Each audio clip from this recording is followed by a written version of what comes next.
Charlotte Lambert, Charlotte Dunn. You're standing in the door of the captain's quarters of the HMS Devonshire. Anastasia is looking towards you, tears in her eyes, right arm outstretched to this red egg. The arm seems to be immovable. Wrapped around her in some kind of horrific, malformed, muscular, red mist drooling monstrosity is Jenkins, who seems to be holding her arm and her waist and slowly pulling her away from the egg itself. Anastasia, can you give me a strength roll? Charlotte Lambert, what do you do? Charlotte takes in this horrible scene and sees Lord Dunn dead on the floor, sees Emily Dunn and this other woman also with the hand stretched out to the egg. But her focus goes back to Anastasia and this, oh, what a catch he is, Mr. Jenkins, just trying to drag her.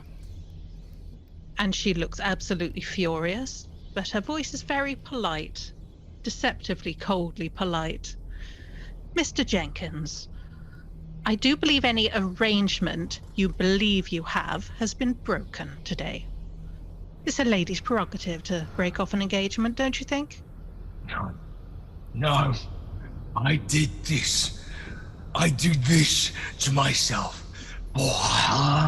And as he says that, his face is next to Anastasia's, and this red foam that's spitting from his mouth is dripping onto her as he's saying, I did this for you and your ilk. You think you're better than me, but you're not. She doesn't want you, Mr. Jenkins, and you do not deserve her. He pulls one more time at Anastasia. What did you roll for your strength for, Anastasia? Well, I regret to say that this is probably the worst possible moment to have rolled a 69. House rules, and that's a success. No. Yes. Actually, I do believe at our friends across the pond pretending to be people, I do believe that a 69 is a critical success. Scott, that's your pals over there, aren't they? Yeah, I've GM'd from them a couple of times, and yes, that's what they do. It is. Anastasia, I'm afraid tonight it doesn't cut it. As long as Jenkins doesn't take it the wrong way, that's the main thing. This is a significant moment, Anastasia. You have some sense of as I mentioned, this agency, this awareness of what's going on, but physically you're still quite. You can feel that your arm is stuck to this egg, and it's not as if it's I can peel it away, I can pull it away. It almost feels at this moment that you and the egg are one. You failed this strength roll. I'm going to ask, would you like to use luck or push the roll? What am I strengthening for? To get out of Jenkins's grip or to try and get off the egg? Because I'm uncertain what I'm trying to do. Well, unfortunately, that's the reality. It's almost a bit of both. You are stuck on the egg and Jenkins is pulling you away. So there is this physical, almost glue to the egg, and Jenkins is pulling you away. So your strength is almost to hold yourself together. Because I was going to say, if you're going to be really nice, you could always give her a bonus die because she's being assisted by Jenkins to get off the egg. Honestly, Lady Hawthorne, first you turn on Lord Hawthorne, and now you're helping people with these wonderful suggestions. Anastasia, you have a bonus die because you're being assisted by Charlotte Lambert in this distraction. Thank you. So what I'm gathering from this is my strength roll is to not have my arm removed from my body or something. That sounds about right. Okay, pushing it seems important, so I'm gonna push it. Okay. No, you get a bonus roll. You get a bonus die. Don't push bonus it. Die Don't first. Bonus die. I thought it was a push with a bonus die, but now I see it's just bonus a die first. Die. Let's see the result on that, and then, if needs be, we can rip your arm off later. I rolled a 19. Yes. Wow. Nice. Okay. Yeah. So That is a hard success. So with your 19, with this hard success, you feel Jenkins pulling you, and for a moment you feel your bones lock to their extended state, and you feel a slight pull in the joints, like, oh my god, if he pulls any more, something is going to pop. But then a strength flows through you from the egg, and you hear that voice, Anastasia, Release me. and you feel this strength, almost like an immovable strength. And Jenkins, you see that he's pulling. Come on. But you don't seem to feel the pressure or the strain of that. It's all in him. He lets you go. And you stand back at the egg with your hand on the egg. And his eyes turn to Charlotte Lambert Dunn. What are you doing? What have you done? Getting her away from you. What do you think I was doing? She didn't do anything. It was the egg. It won't let go. The egg.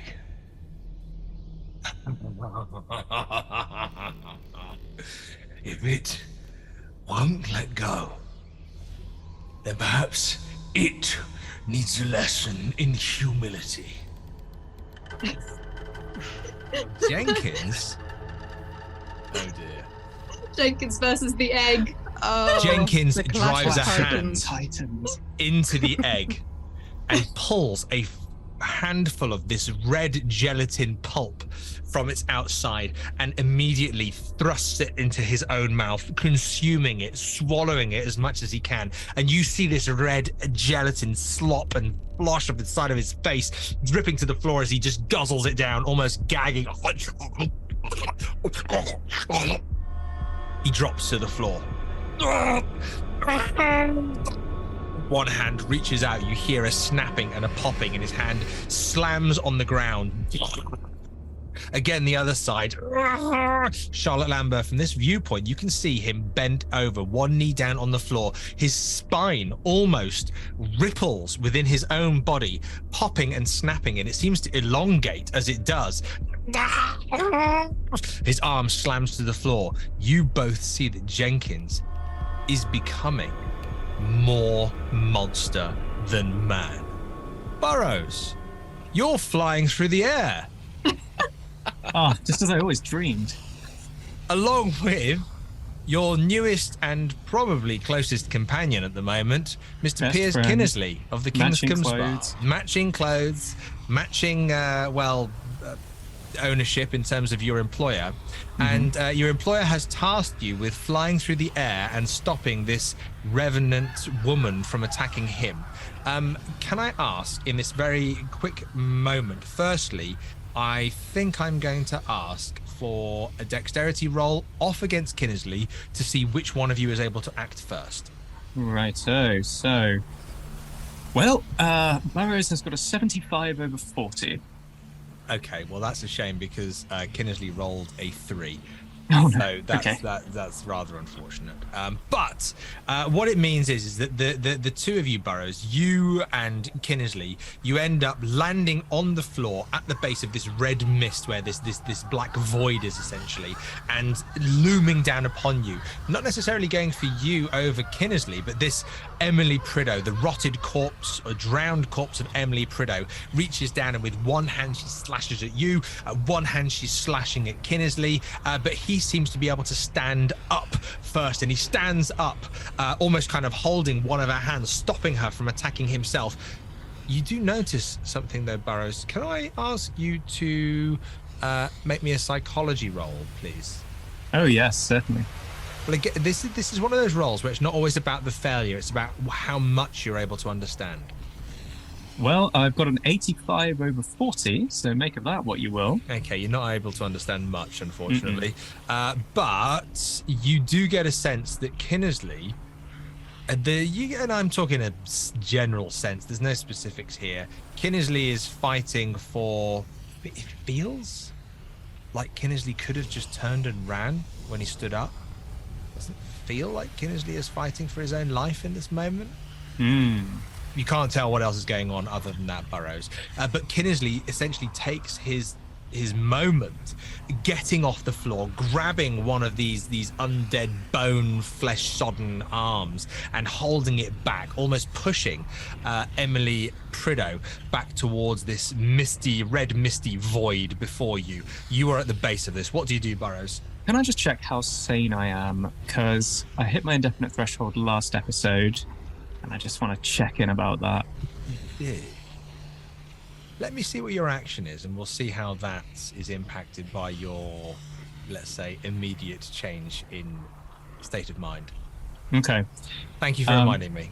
Yeah, no problem. I was trying to figure out whether Burrows is, because he's nothing if not serviceable. He's a man very much married to his job, and the good Mr. Aldworth, whom he, taught him everything he knew, he always emphasized the importance of loyalty. The world is run by powerful people, and if you want to make it far in the legal profession, it's about knowing who to suck up to, essentially. So he's just been sort of repeating this mantra to himself under his breath while he was getting changed into his lovely new yellow togs. My life for Hawthorne, my life for Hawthorne, my life for Hawthorne, nothing unusual, my life for Hawthorne, nothing unusual. And he's arrived, and his new boss, he was just about to take a knee alongside Kinnesley and sort of pledge his allegiance when he has been, thrown at a zombie to whom he's not been properly introduced. So I think there's a... How rude. It is society's rules. I know, but on the other hand, when it's your Emily boss Prideaux, doing it, Mr. Christopher Burrows, Lady Emily Prideaux. Yeah, there we go. Yeah, that's better. Okay, now I can scream with wild abandon. Uh-huh.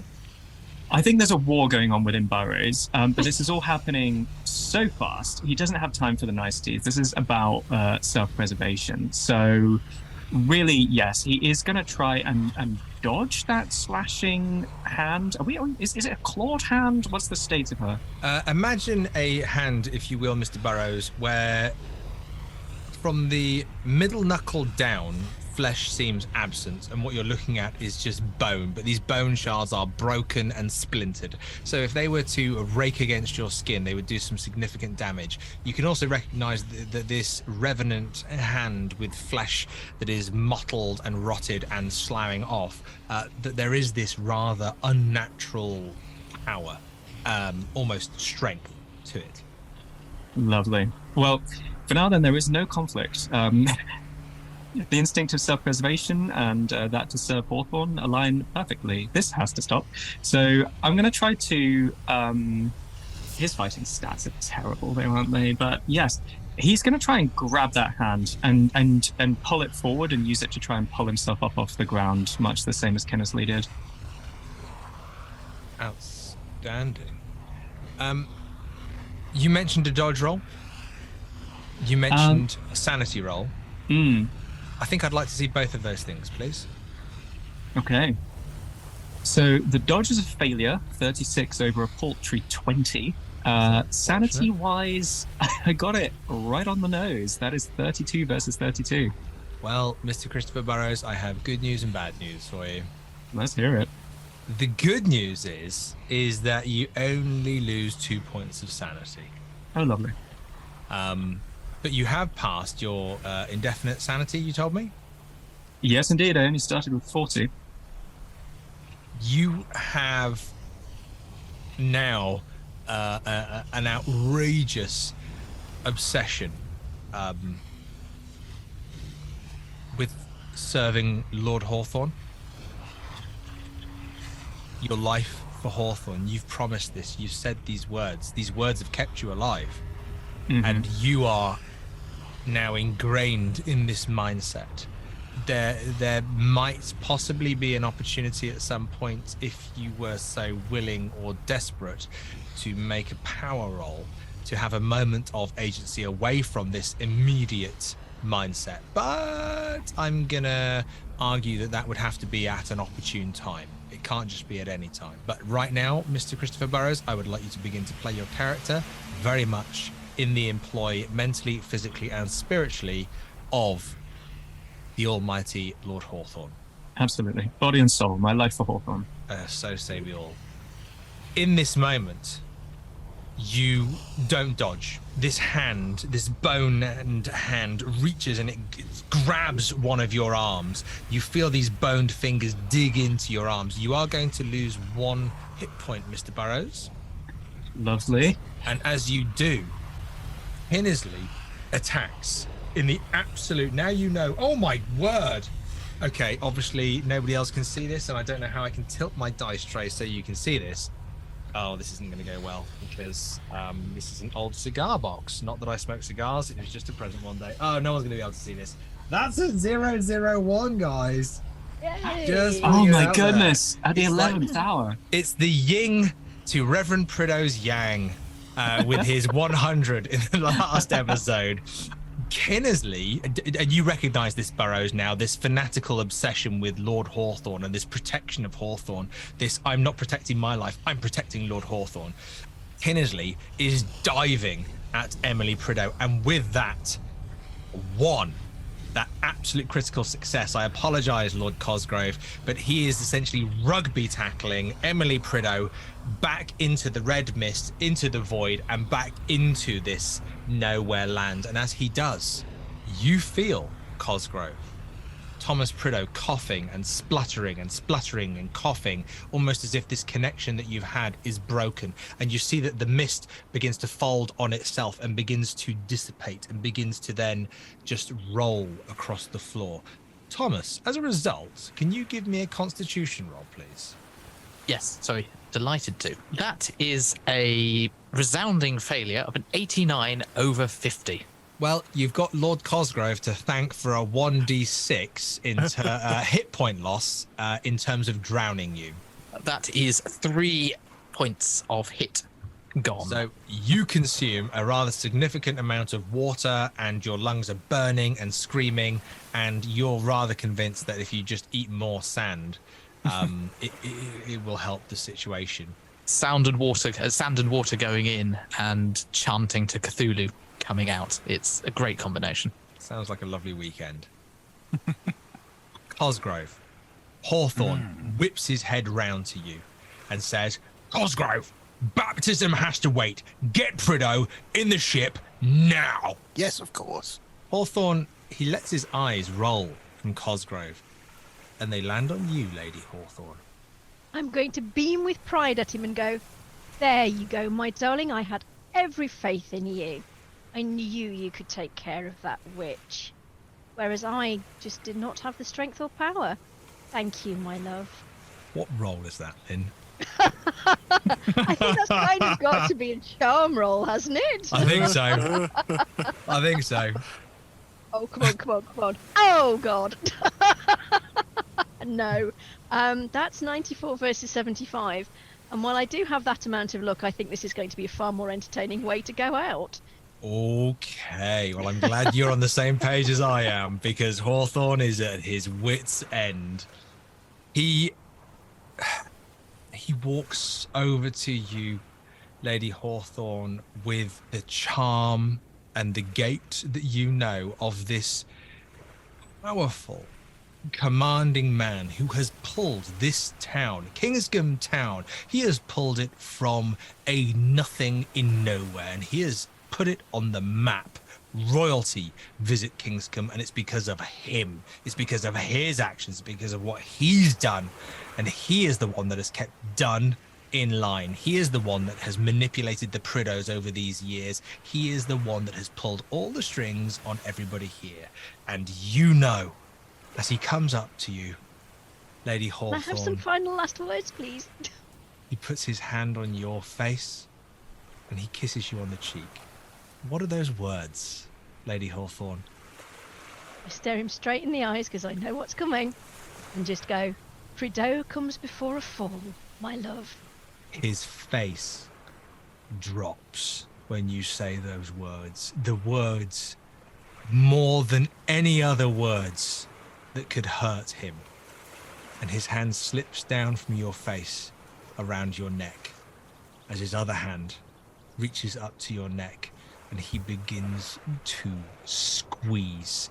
And then he leans forward and he drops you into the water and squeezes and squeezes and squeezes. Can I ask you for a quick constitution roll? And this is going to need to be an extreme success. We've seen Lord Hawthorne throw people around this beach. And it's an extreme success. That's 2 versus 75. Well, thank you, people at Roll20, for sabotaging my game.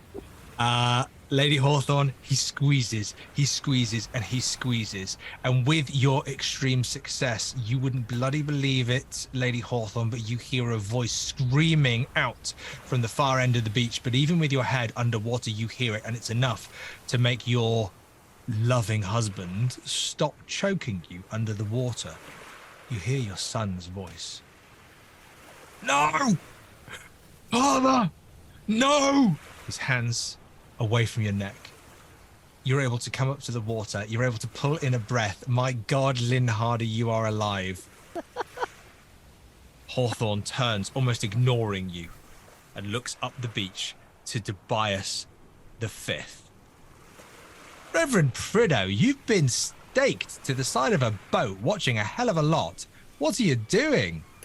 Well, whilst all this has been going on, the Reverend's been testing this spear, trying to get it out of his hand without ripping it off or damaging any more. And he hopefully has managed to do this, and whilst nobody's looking, he's tried to go around the back of the boat, off the beach, away from, so if anybody looks back to their position, they won't know where he's gone. Mm-hmm. And he's going to try and get up onto the boat to see if we can find Anastasia and Charlotte. Cosgrove's got the situation in hand on the beach. I've given him his opportunity, so he shall carry on. In the back of his mind, though, he is humming a little ditty that he heard earlier. Upon this dawn, I call upon you, great Mother Hydra, to strike down my adversaries. As I rejoice in victory and my worship in you, I will offer much in my worship and prayer, that others will follow my path and make the praise to Mother Hydra to be humbled by your greatness and majesty. I call upon you, O great and mighty Mother Hydra, as he walks towards the ship. Outstanding, Reverend Prideaux. I am going to ask you for a 1d4, please. Okay. If this is sanity, the Reverend might be done. That is a 1. As you pull this rudimentary stone-like spear out of your hand, you only lose 1 hit point, and it's over the time you've been watching that you've wiggled it out. But of course, it's going to hurt somewhat. It pierced through your hand and pinned it to a boat. But you've been very diligent and delicate, and you've seen quite a lot while that's happened. Mm-hmm. Reverend, all of the above you've described happens exactly as you said it. You remove the spear-like head. Do you take it with you? Do you leave it there? Had his staff fallen nearby, or is the Reverend staff? Yeah. Give me a luck roll. Okay. Okay. No, it's still down on the beach. So yes, he shall probably. He's not particularly a man of violence, and he's not really good at stabbing things. So he'll tuck the spearhead into his belt or something just to have it handy. But I say he's not really one for stabby. Okay, so he tucks the spearhead into his belt, goes round the ship on the outside. You can't help but notice now, especially as you say these words.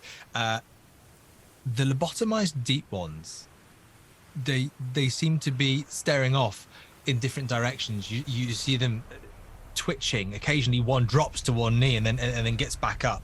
You see there's a hand reaching up to their heads, and whether they bend or pluck out one of these metal rods, you can see that there's some kind of reaction happening. The more you say these words, the more reaction from the deep ones, the lobotomized deep ones, seems to be happening. And you bring yourself up onto the ship. You see Charlotte Lambert standing in the doorway. You see Anastasia Prideaux holding her hand out to this red egg and looking out to Charlotte, wide eyes, tears down her face, the shock of what's going on. You see Dunn, neck twisted 180 degrees, facing the other way, his body still and cold on the floor. 2 other ladies, hands on the eggs. You recognize Emily Dunn. You recognize Lily Hawthorne, who you met recently. Both of their hands outstretched to the red egg. But it's Jenkins that you can't miss. Kneeling on the floor, head down, arms reached out, slamming into the ground. He's in pain. He's writhing in pain. And then you see one of his hands reach out and snatch at the bottom of the egg, pulling more red jelly away from it and pushing it into his own face. You hear a laughing and a crying and a screaming all at once.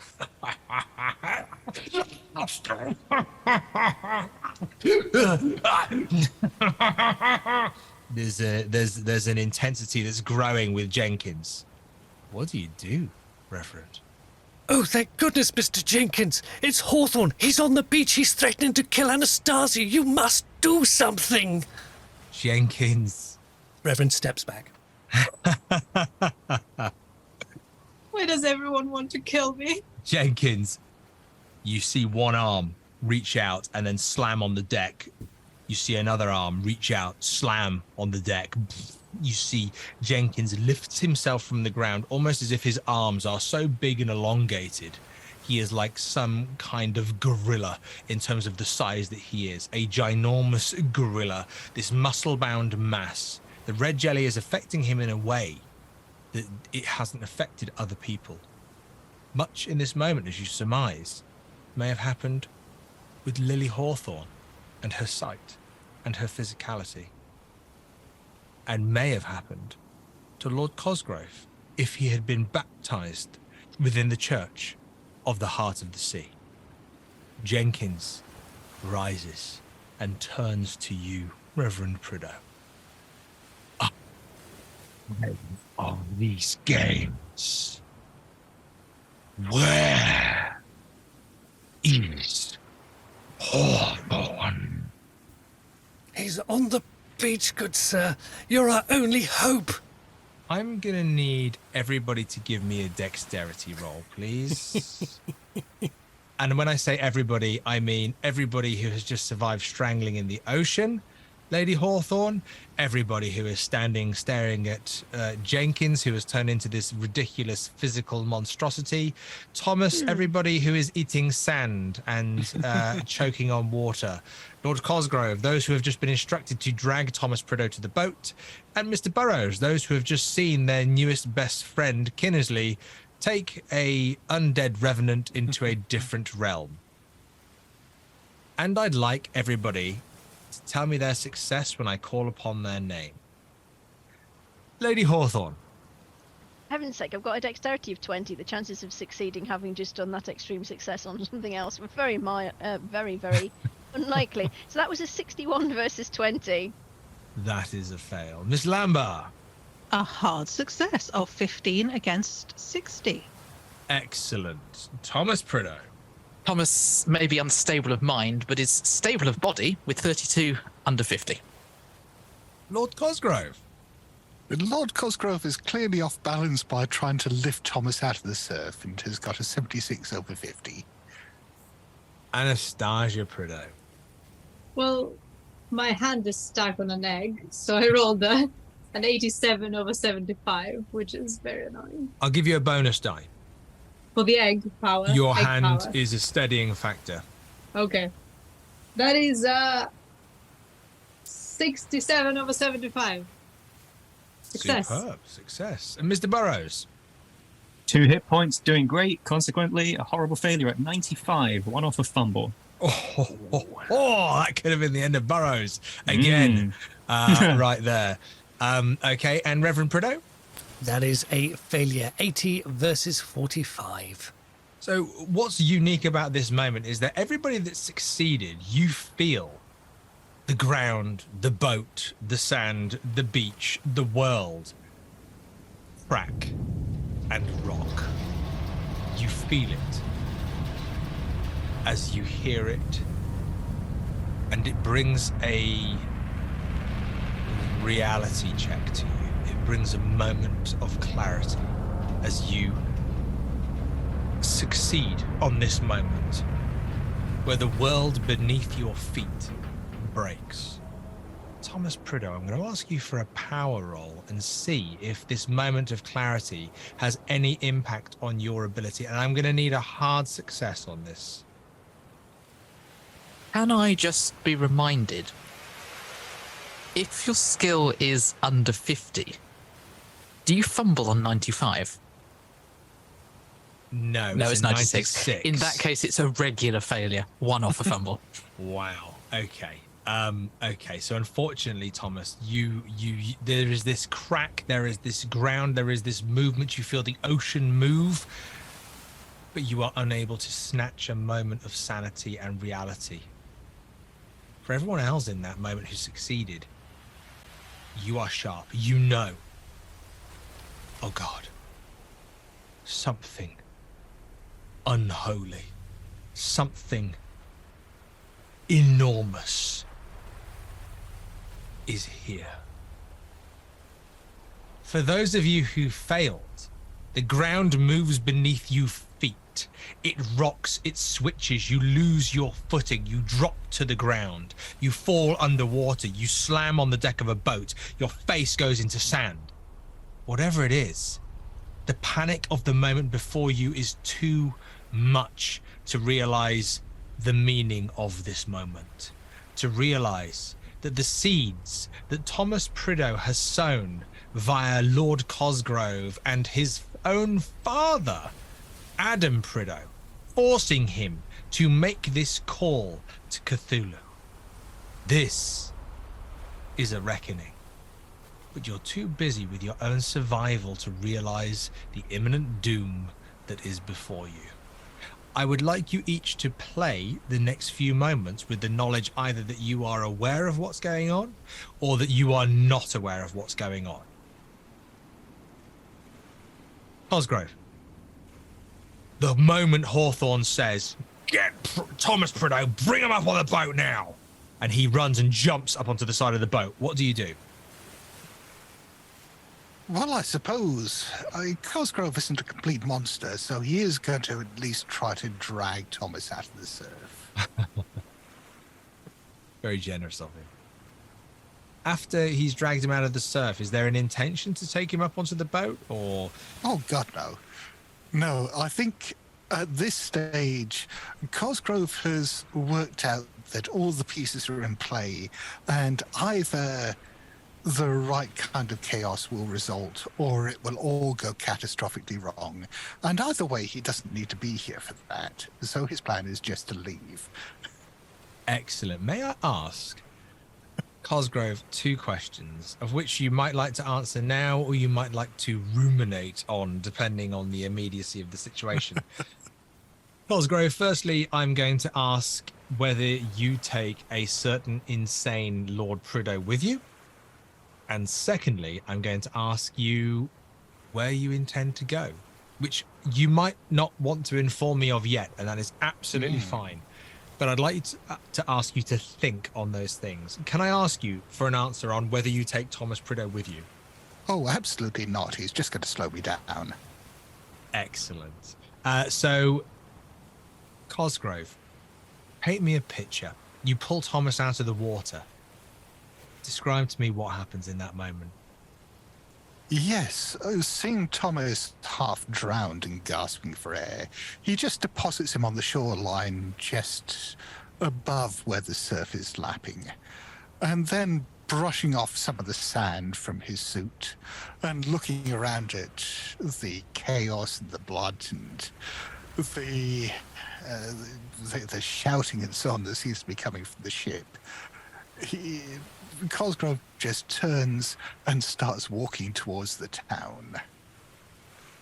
Outstanding. Cosgrove walks into the town. Thomas, one of the moments you see here is washing the seawater out of your eyes, putting more sand into your mouth, saying these words, continuing to call even though the world around you is rocking and wrecking. Cosgrove, you see him just walking and walking as calmly as he's ever done before, most likely looking for his next social victim. Anastasia, your hand is on the egg. Jenkins is on the floor, screaming in pain, turning towards the Reverend. Charlotte's there. Emily's there. Emily Dunn, her eyes rolled back in her head. Lily Hawthorne's there, eyes rolled back in her head. You hear a thump on the side and you hear Hawthorne's voice. What the bloody hell is going on here? What do you do, Anastasia? I mean, I'm still stuck on the egg. Is that right? Unfortunately, yes. And you said I have awareness of what's happening. Is Yes. that Dythogua has been released, even though I didn't help him. So Dythogua has not been released, but Okay. he is asking to be released, and Jenkins seems to be eating some of the red gelatinous egg around him. Mm-hmm. So the earth shaky thing was not Dythogua. You get a sense that it may have been a higher power. Oh my goodness, they just keep getting higher. A higher power. Someone has been called. Okay. I don't think Anastasia wants to have this conversation with Lord Hawthorne, to be honest. So she is going to just tell him, leave! Get out! Leave this place! It's just getting worse and worse!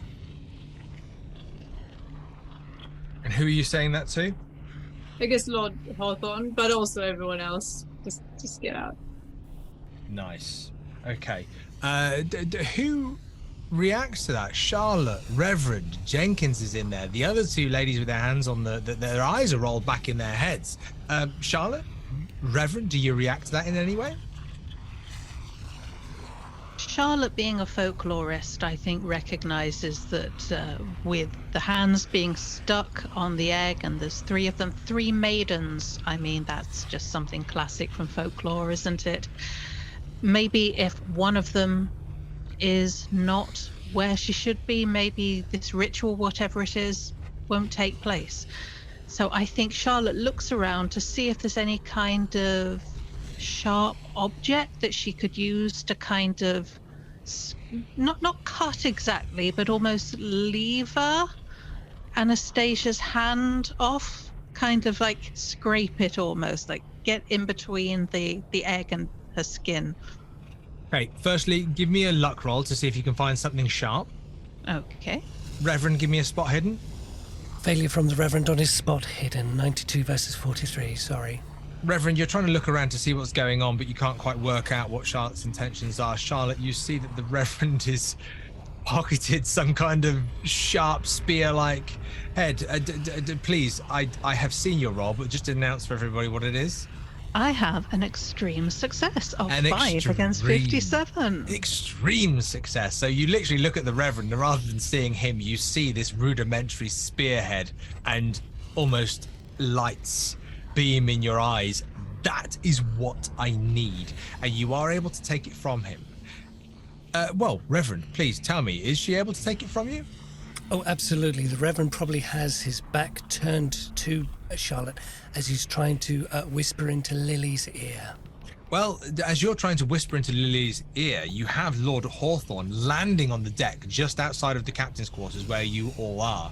And you can hear Tobias Hawthorne, who is now shouting and scrambling up the side of the boat, trying to get to where you all are. And Reverend, your roll wasn't your spot hidden? 92 versus 43, failure. Okay, so with your near fumble, not a fumble, but near fumble, Charlotte is able to come and take this rudimentary spearhead from you. Charlotte, what are you doing with it? Are you cutting Anastasia's hand? Are you cutting the egg?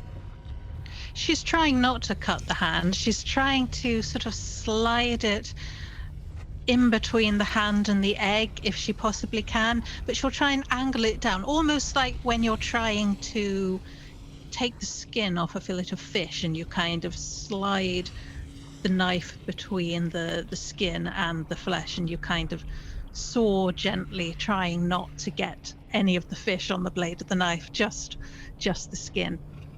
Brilliant analogy. We've all been there. Absolutely atmospherically perfect. Wait. Anastasia, your hand is on the egg. Charlotte is slicing in between your fingers at the red gelatin that is holding you almost hostage to this incipient lord, the sleeping god Dythogua. As she is cutting at this, and you feel this is helping to remove your hand. You are removing your hand. You feel the call of Dythogua. No. Save me. Release me. Save me. Release me. But your hand is coming free. You have a choice, Anastasia. Do you allow your hand to be cut free? Or do you attempt to try and release Dythogua? Is there anything that Anastasia knows that would make her feel that releasing Dythogua is even a little bit a good idea? Because I don't feel like she does. Um, Can you roll like psychology on a creature like Dythogua, or is that too human? I think you absolutely can try. I have 10 in psychology, so I expect great things. Because I can't think of any reason why I would want to help a terrifying voice that showed me everyone I care about If you dying. succeed, I'll give you this. If you succeed on a psychology, then I'm gonna say that you're able to understand in a human way its intentions. If you rolled a Cthulhu mythos, which I'm happy for you to roll, then you would fully understand its intentions. I failed my psychology. Can I try the Cthulhu mythos? Do you know I have what? 3. It's now is the go time. There is a red button in front of everybody, and it's either press it or don't. Let's do it. Cthulhu mythos. I failed both. All you hear is this voice reverberating around your head, but it's getting weaker. When Charlotte cuts a thumb free and this red gelatin film comes off with it, the index finger, the middle finger, every time there is a finger or a part of the palm that comes free, the voice becomes less and less in your mind. Release me, release me. Release. Until the moment where your hand is cut free. Anastasia, you are cut free. Charlotte, Anastasia, Reverend, give me a spot hidden. I finally succeeded at something. That's an extreme success with a 9/49. Hooray! I was to fail 58 against 44. Reverend was a failure 47 versus 43, but he would like to spend the luck. If it would be advantageous, if he's going to see Cthulhu, then he might not want to spend that luck. Well, I can't tell you what you're going to see, but I am always open to taking people's luck. So you would spend the luck.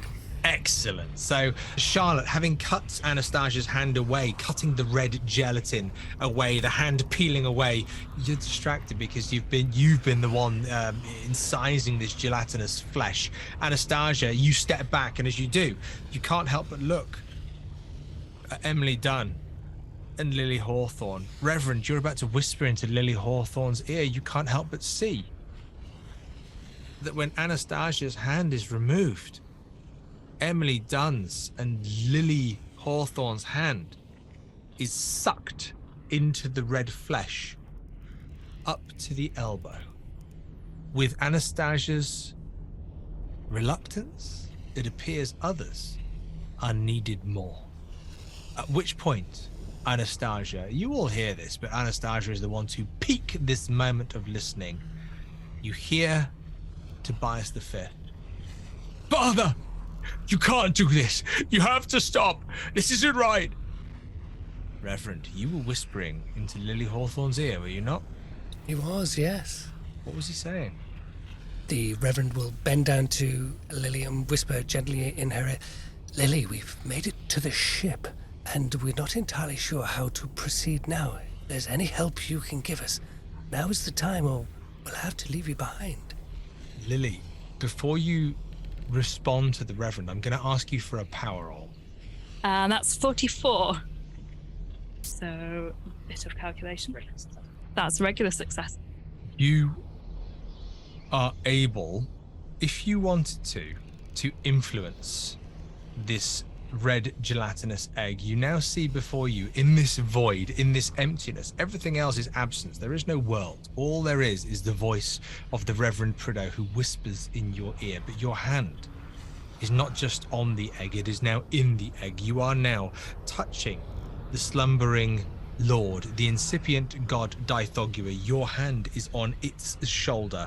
Your arm is elbow deep. Your only working arm from your physical inability is inside this egg, and you can see the egg before you. You can choose, Lily, in this moment, and I'm going to give you the choice. You can either choose to help Dythogua escape this slumbering prison, or you can help reinforce it. Ooh. I think after all Lily's experiences through her dealings with her father and the baptism gone wrong, I think she would try and reinforce it and keep as many of these gods and horrors away as possible. Excellent. And as the Reverend whispers, I need your help, what is it that you say to him in as much insensibility and enigma as you can? I'll do my best to keep the horrors away from you, but you might not hear from me very much further. Lily, no, you must come with us. We have to save you. You've done so much for us. Reverend, you see Lily's arm in the real world on the HMS Devonshire, dare I say the real world. You see Lily's arm almost inch by inch by inch now being drawn into the red egg, almost up to the shoulder. She is being consumed by this red egg. What do you do, Reverend? I'm sorry, Lily. What can we do to assist you? You don't need to assist. Let him seal me in and finish what my father didn't do during my baptism. Everything I have left of my physical self can seal in this beast. Very well, Lily. Thank you very much. You have done a great service to your family. We shall never forget you. Goodbye, Lily. The Reverend takes a step back and turns slowly round, hopefully to see that Anastasia is free and Charlotte is helping her. A wonderful sight is there to be held. Lily is sucked into and consumed by the red egg, as is Emily Dunn. Eyes rolled back, not even aware of the situation. And Charlotte, you see this. You see your cousin consumed by the egg, drawn into it as Lily is in Anastasia's absence. It's almost as if the removal of Anastasia demanded a further sacrifice from those who were giving something to the Incipient Lord. It's almost as if this responsibility, this guilt, lays on Anastasia's shoulders. You cut her free, but in this moment where she refused to sacrifice what she had as a Prideaux, the Dunns and the Hawthorns, Emily and Lily, have paid with their lives.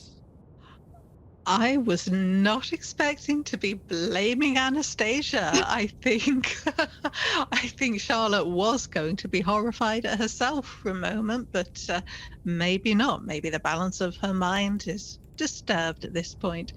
And I think she remembers what Philippe said about how there was a choice, there was a decision that she has to make. And she wonders whether this was it, and she's made the wrong decision. And it's all Anastasia's fault. She's got herself into this. Is that what's happened? Is that what's happened here? And she's just furious and confused for the moment. She came here to save Anastasia, and she did. But maybe Anastasia didn't deserve it after all, and she should have just left her with Jenkins. I'm not going to tell you how to resolve that internal battle, but when you look at the situation here, Charlotte, you can't help but think about Philippe. You can't help think about you being a Dunn. You can't help think about the story that you have written about a world reflected and different. If you look at the world in a different way, you are different, Charlotte. And yet, you still seem to be serving the Prideaux with every last opportunity and every last moment, every last action you have. You seem to be serving the Prideaux. But Charlotte, you hear a voice. Oh, you hear a voice as you look at Anastasia across the red egg. Anastasia Prideaux, Reverend Prideaux. And you remember, Charlotte, in this moment, that you are not a Prideaux. You are a Dunn. Hawthorne comes in at that moment. What the hell is going on? You. And he points at you, Charlotte. You are supposed to be one of us. You are supposed to be working for us. Do you want to be a shallow one, Miss Lambert? Dare I say done? Or do you want to be like them?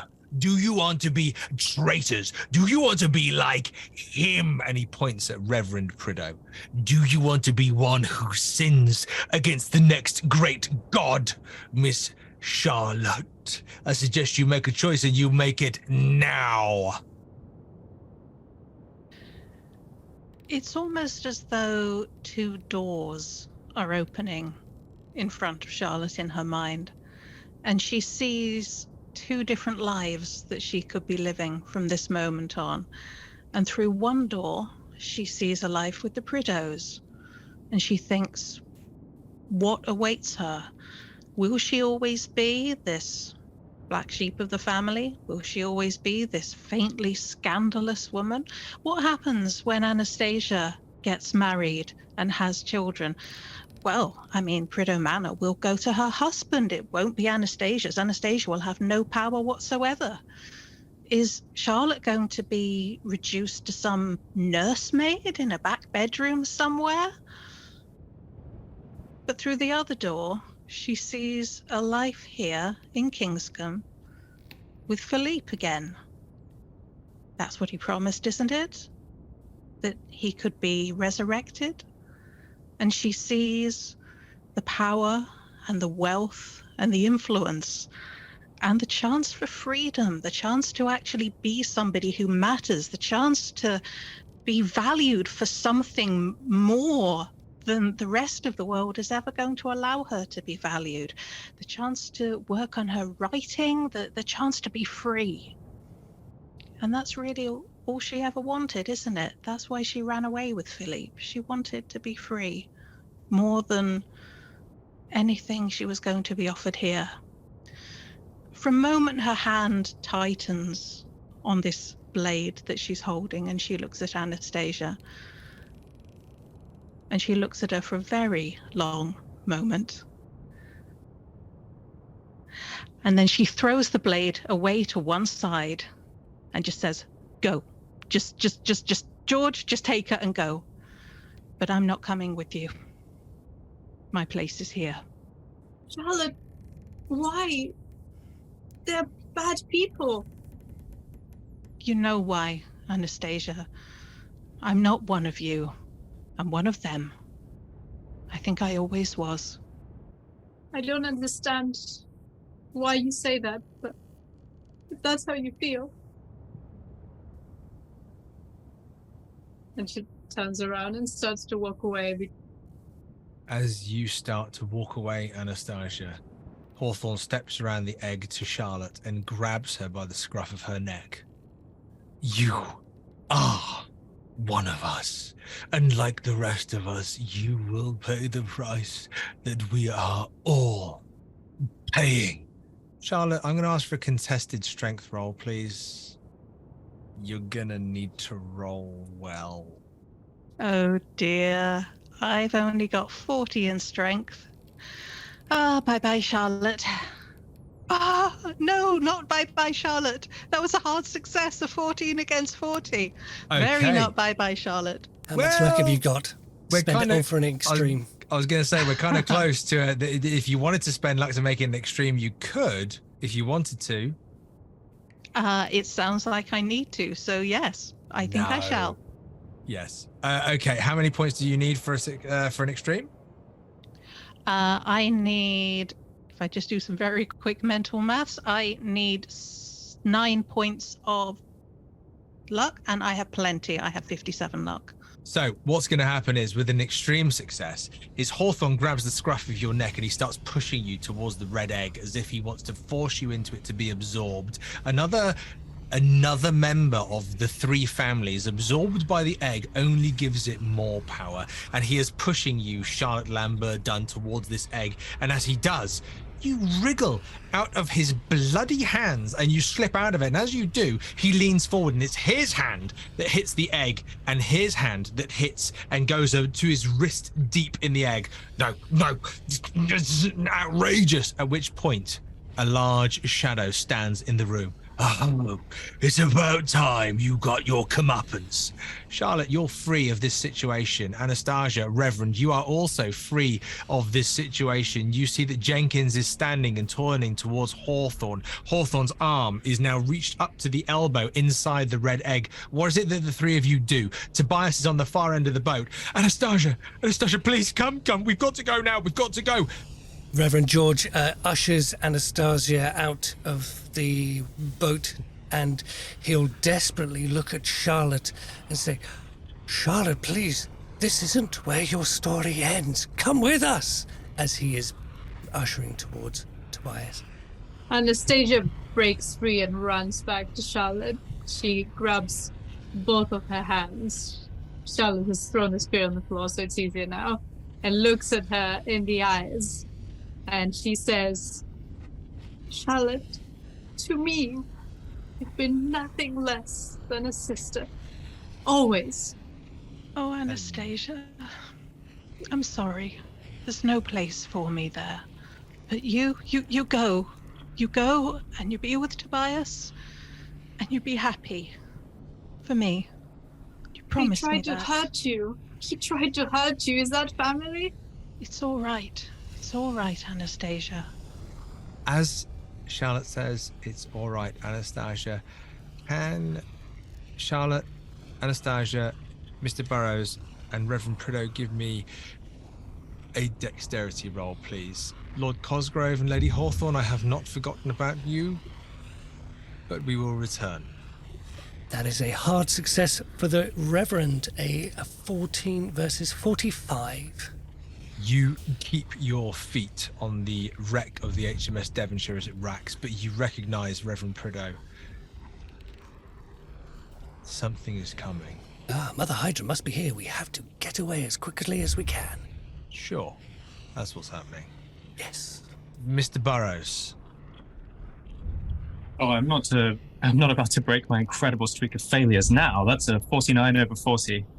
On your way to serve Hawthorne, your lord and master, you climb up the side of the HMS Devonshire, and as you get onto the deck, the ground shakes. It almost moves sideways under your feet. You slip, you slam, you land on the deck. You lose a hit point. Do I really? Your head slams against the deck. How many points do you have left, Burrows? I have 1 hit point left, as you very well know, Keeper. Yeah, I do. Charlotte, how was your roll? That was a failure of 69 against 60. Again, if we were pretending to be people, this would be a success, but we're not. We aspire to be. Charlotte, unfortunately, in this moment, in fact, let me just check. Anastasia, what was your roll? Yeah, I was going to say I succeeded. And I can also, if needed, I don't know why I'm saying, I can spend luck to make it a hard success so that I can hold myself and Charlotte up. I'm afraid that's not a reality in this moment. I love your I succeeded though. Positivity, but unfortunately as a keeper, I thrive on negativity and despair. I appreciate Anastasia, it anyway. You hold your feet together, you hold Charlotte's hands, but as the ground rocks beneath you, as the shipwreck of the HMS Devonshire moves sideways as if it were at sea, as if it were sailing, and it were wailing over these different waves coming in, Charlotte escapes your grip, hands slip out of your hands, and she slides to the back of the captain's quarters, way back beyond where the red egg is, and you stand with Reverend Prideaux near Tobias, shouting to you, calling to you, Anastasia, please, we have to go, we've got to go now. Anastasia, Reverend, what do you do? Anastasia, I'm afraid Charlotte has made her choice. We might die trying to save her, if that is your wish. I have done all I can. And Then. that's a choice I'll have to live with. And she turns around and goes to Tobias. As Anastasia, Tobias, and the Reverend leave the captain's quarters of the HMS Devonshire and begin to climb down, you look back almost instinctually, almost as if it's a last moment of goodbye. And as you do, you see Jenkins's silhouette. You see him moving towards Hawthorne, who is now shoulder deep in this red egg, screaming, "It's eating me! Oh, Jenkins!" And then you hear Jenkins going, "Oh no, Hawthorne! Oh no! You don't understand. In this world, it's dog eat dog." And Jenkins bears down upon Hawthorne and bites and bites and bites as the two of them fold in on each other and force themselves almost into the red egg that encapsulates Dythogua. Charlotte, you watch this horror, and as you do, I need you to make a sanity roll, please. Oh, lovely. Okay. Another hard success of 15 against 37. Why is it that you only lose 1 point here, Miss Lambert? Why is it that you watch Hawthorne being torn apart by Jenkins's teeth, now broken oversized, as they are both drawn into this egg and consumed? What is it that keeps you sane as you watch this moment? The thought of the future, I think. And the thought that Anastasia and the Reverend are going to get away. She was always an adventurous type, was Charlotte, more than she was supposed to be. But I think she remembers that Lady Hawthorne is not here, and she wonders where Lady Hawthorne is, and, well, maybe they could be friends. Maybe they could work together in whatever's coming. She has no idea what's happening out there. But perhaps it's time Kingscombe had a new ruling elite.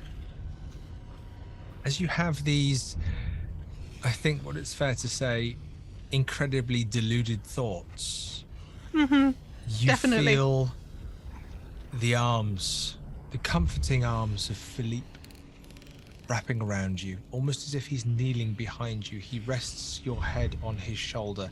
You feel his kiss on the side of your cheek. And you go to speak to him, but he puts a finger to your lips to shush you.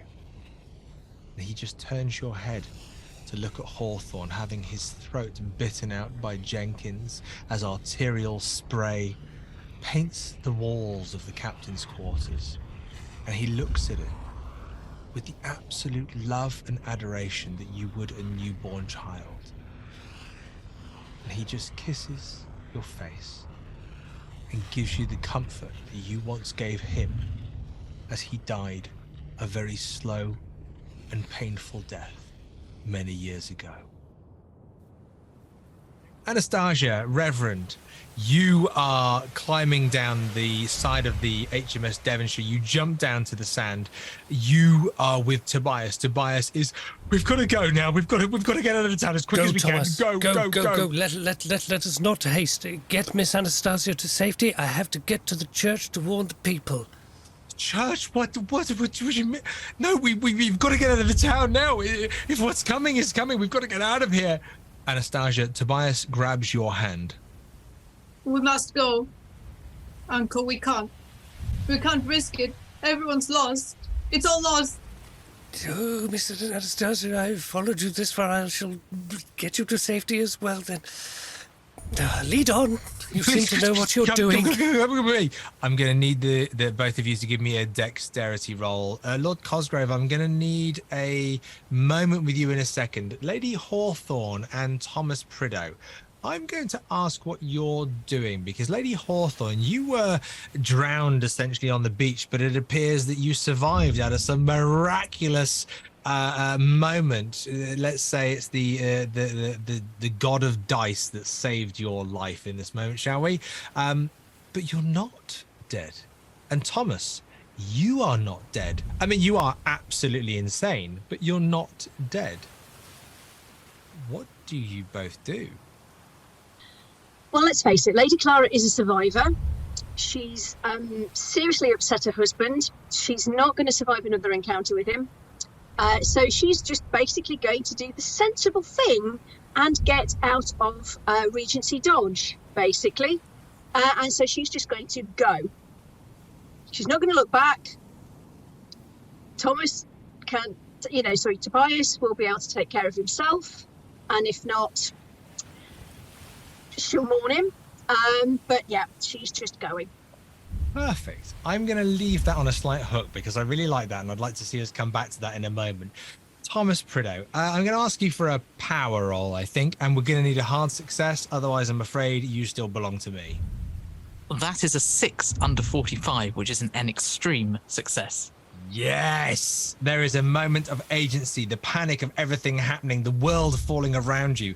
You've spent your last week of life surviving moment to moment, Thomas, and this is a survival moment if there ever was one, because, Thomas, you are on the shore of the sea, and, Thomas, you see the sea. But when you see the sea, oh my God, something is born from the ocean a mile or so away, and as it is, the ocean recedes. As it launches itself from the ocean, there is a void in the ocean that needs to be filled, and it rushes back to fill that, and about a mile of the ocean disappears. You have a moment of agency and lucidity. Thomas Prideaux, what the bloody hell do you do? Thomas knows he's not going to survive this.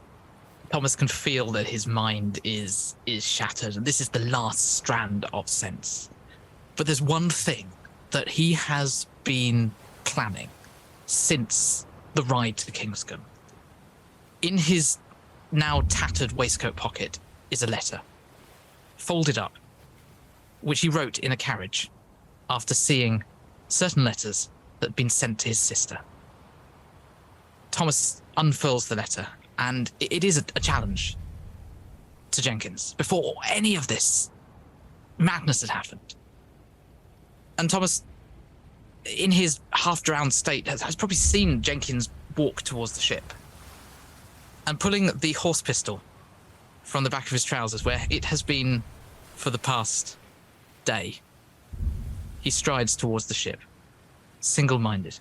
He will put a bullet into Jenkins's brain. And consequences be damned.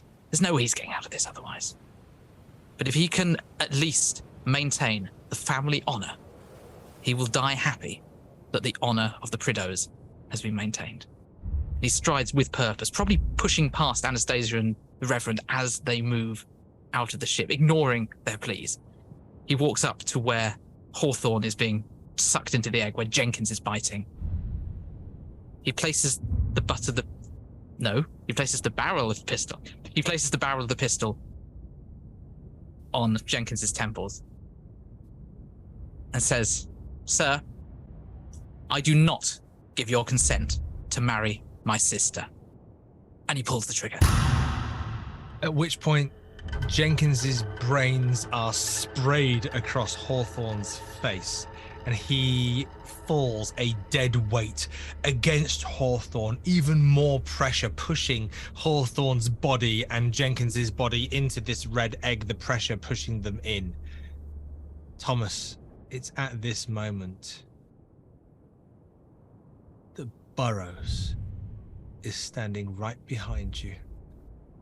Sworn allegiance to protect Lord Hawthorne. Burrows, what do you do? How is Lord Hawthorne doing at this point? He's still alive, but he is now, half of his face is being consumed by this red egg, and you can see that he has been pulled into it against his will.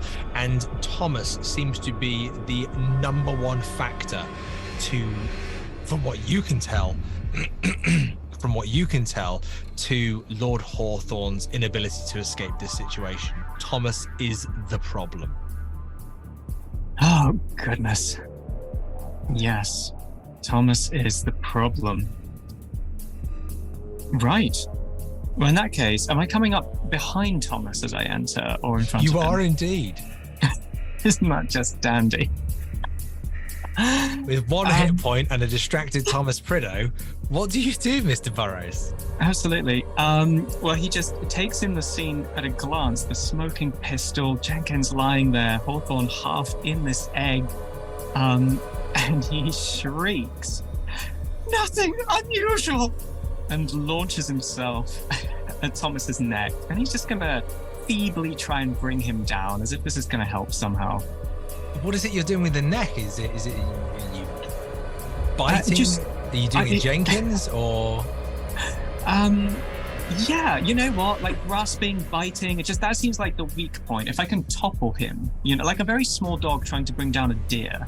I think this small dog bringing down this rather demented, insane deer deserves a bonus die because Thomas is so fixated in this one moment of lucidity, which he has accomplished on murdering Jenkins. I'd like to see what happens here, Burrows. So a brawl roll with a bonus die. Righto. Well, it will shock you to learn that Christopher Burrows' brawl is only 25, so that's a 67 and a 33. That is to say failure. You launch yourself upon Thomas Prideaux and you begin biting at his neck, but unfortunately as you bite at his neck you just end up biting the collar of his rather large jacket that you just seem to be just chomping on over and over. It's almost like chewing leather, to which point Thomas has no real awareness that you're doing that. He seems to be living quite comfortably in his brain that he has killed Jenkins, and if anything he's got a hunger for a little bit of sand, is what's going on with old Thomas Prideaux. But at which point there is a sound. Just a sound. Not just a noise like we've heard before. There is an earth-shattering noise. There is a horn/scream at the same time. Thomas, this only resonates you because you saw the ocean draw back, as if something humongous had left the ocean, leaving this hole that needed to be filled. And a darkness falls upon Kingscombe, as if something were up above in the sky. Anastasia, Reverend, you are running with Tobias. I am going to need you both to give me a dexterity roll to see how far you get through the town. Reverend rolled, and that was a 40 versus 45 regular success. Fantastic. Anastasia? 46 over 75 regular success. And Tobias? Oh, thank God. Literally, you couldn't have said it better. The three of you run with the most extreme running. Nobody's speaking. Everybody's out of breath. The lungs are pumping. There is this pain, this lactic acid burning so severely in the lungs. You run past the church, and Reverend, you planned to ring the bell to alert people. People know it's happening. You are running through the town. You can't help but see this shadow fall upon the ground, and then into the ground. Your dexterity rolls have saved your lives. Into the ground, this ginormous hand lands into the ground, claws digging into the ground. This hand is the size of 6 HMS Devonshires put together. Another hand the size of 6 HMS Devonshires put together, digging into the ground, claws digging. But you see something, Anastasia, Reverend, and Tobias. You all notice that these claws are digging into the river that separates Kingscombe from Prideaux Manor. The claws embedded into the river where the symbol was, Reverend, on the bridge, almost protecting a certain part of the land. These claws dig into the ground. You are not quite safe yet. You have not crossed the bridge. Anastasia, Reverend, Tobias, I need another dexterity roll. I want to see if you can make it across this bridge. You've made it through the town. You've made it to the point of survival, but I want to see if you're able to actually make it through. Tobias is going to make his roll. Oh, fantastic. Can I hear your rolls, please? That is a hard success with a 35 over 75. Excellent. Tobias has a He has a 41 under a 52, which is fantastic. He makes it, Reverend. Sadly, that is a 78 versus 45 failure. Do you have luck, Reverend? He would need 33 points of luck, and he has 32. I feel there is one tragic. potential path left before us, Reverend. Please tell me how you would push this roll. He's running through Kingscombe as he was like a boy. The first one back outside of the village gets an extra sweetie from Nanny, and he wants that sweetie. He is going to beat his brothers, whether it kills him or not. What a lovely sentiment, whether it kills him or not. Thinking about his brothers, Philip, who left unexpectedly, Adam, who died, to provide the answers to your solution. And sadly, that is a 72 versus 45.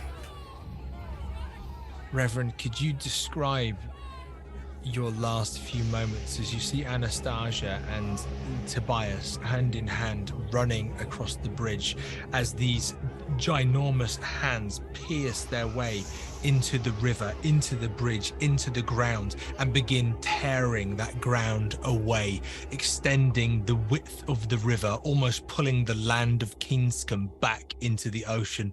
Reverend, what is it that you do in your final moments? The Reverend looks at Tobias and Anastasia escaping Kingscombe like none of the previous family are ever able to do. He is glad that his wife and son are also out of Kingscombe, and he is just left. His mind drifts to a conversation he once had at a conference of faiths, and he was there with leaders of faiths of many different types of religion around the world, and they were debating death. And the Reverend actually joked to them, well, I guess we'll just have to die and find out who's right. And at least that's one race he's going to win, as he tumbles into the ground, probably under that bridge where he used to hide as a boy before the lights go out. Reverend, as you win that race, you roll onto your back and you look up and you see this behemoth before you, this face that is half dragon, half tentacled monster. You see its yellow eyes with black dots, and as you look into its eyes, Reverend, and it looks momentarily into your insignificant, tiny little mind, you see, Reverend, what the true meaning of a god is. And as your brain melts in your head and pours from your ears and your nose and your mouth, you see, or you believe you see, a white light, and perhaps something promising beyond this world.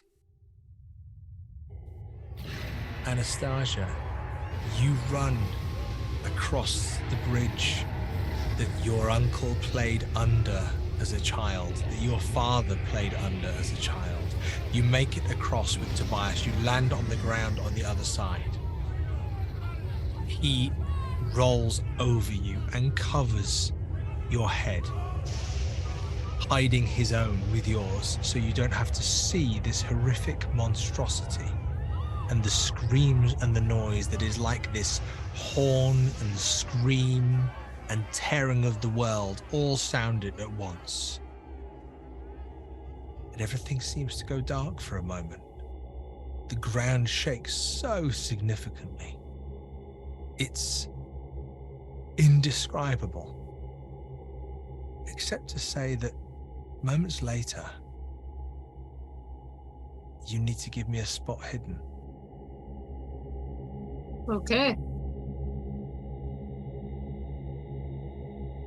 That is a hard success, unfortunately, with a 24 over 49.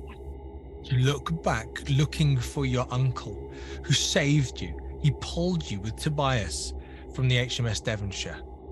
This man who you were convinced was against you this whole time.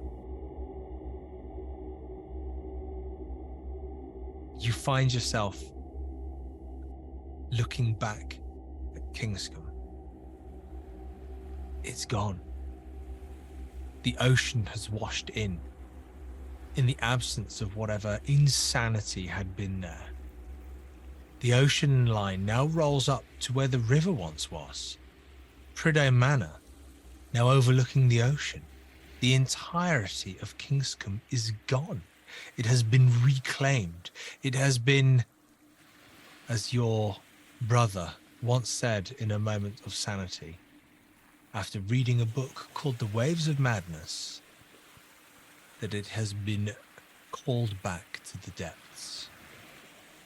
It has been reclaimed by those who truly own this land. Anastasia, you lie there with Tobias. What is it that you do in this final moment? It's a pretty horrifying thing to experience, but I think Anastasia is refusing to process it quite yet.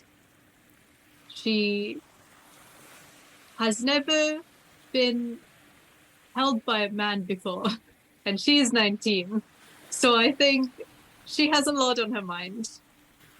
She just lets the world fade away. She has seen it happen, but she's not taking it in. She's just feeling the warm embrace, smelling Tobias, applauding herself for being right that he was a good guy and, you know, not getting killed by him, and taking that little bit of respite that maybe there is a silver lining and some things will be okay.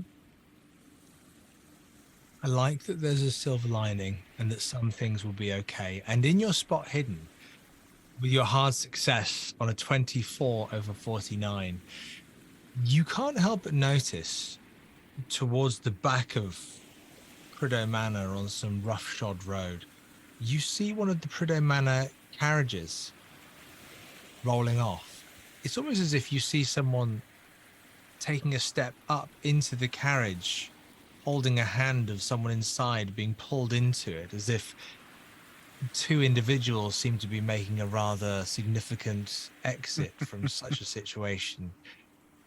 Lord Cosgrove, what is it that you say to Lady Hawthorne as you pull her into the Prideaux carriage and you exit this vile place? My dear, now that your husband has shown us the path not to take, do you think that perhaps we can learn from his mistakes? You see, I can see some great wisdom in what you and he attempted there. The immortality, the power, that's all rather marvelous. Where I differ from your approach is this whole subjugation of oneself to gods and powers beyond oneself. Do you think that you and I could form some sort of alliance and perhaps learn a better way? Dear Lord Cosgrove, I see absolutely no reason why not.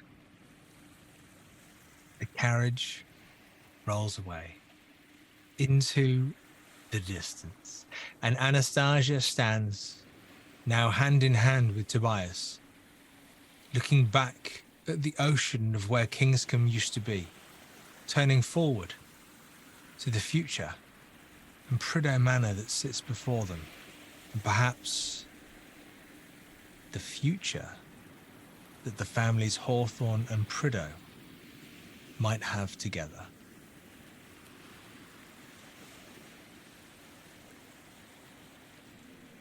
Thank you for joining us for Cult and Culpability. Remember, you can find us at www.miskatonicplayhouse.com, and you can also visit the main stage for other scenarios from the Miskatonic Playhouse, with links in the show notes below. Don't forget to like and subscribe to our channel. and support us on Ko-fi. That's ko-fi.com/Miskatonic Playhouse, where you can access exclusive shows and content for as little as £1. But if you can spare a minute to leave a review, it makes a huge difference to other like-minded listeners who will be able to find and enjoy our work. Until next time, when the curtain rises again.